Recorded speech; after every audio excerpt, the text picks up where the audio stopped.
Nishike zile nini ziko. Nyamaza tunyamaze. Na sauti iko juu sawa? Haya 3 2 twende. Anza na jina lako. Kwa majina naitwa Reverend John Olodikidiki kutoka Naroosura Group Ranch. Na leo hii nimekuja kwa ofisi ya DCC Commissioner wetu, na niko na malalamiko ya kazi ya Group Ranch ya Naroosura inaendelea, na nimeshindwa ni nini interference amekuwa huyu commissioner amekuwa naye kila mara. Kazi inaendelea kwa ground na demarcation inaendelea na tuko na amani, sijui shida ni nini.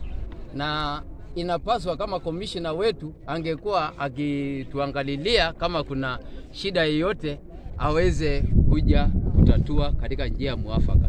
Lakini tunashangaa amekuwa aki-intimidate committee. Anaita committee, he summons them to the office, alafu anaenda ku-intimidate kuambia mpaka mkuje mahali niko. Na kazi imeendelea. Hawa ni kamati.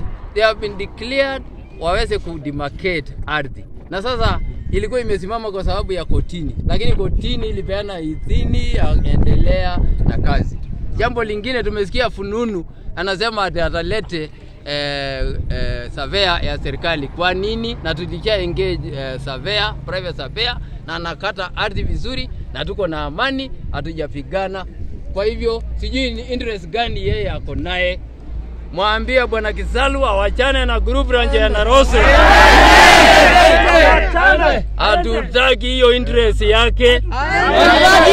Kazi yake ni kutupatia services required. Na kwa hivyo hatutaki wanakamati wa intimidate any longer. Hatutaki hata siku moja, na kazi itaendelea ground. Na kama ako na interest apeleke mahali anataka, sio Naroosura. Kwa hivyo kwa mambo hiyo sisi tunaendelea na kazi. Miki ngorno. Mureni. Yelo Kiswahili. Kasi gola njoe. Kutoka nduka.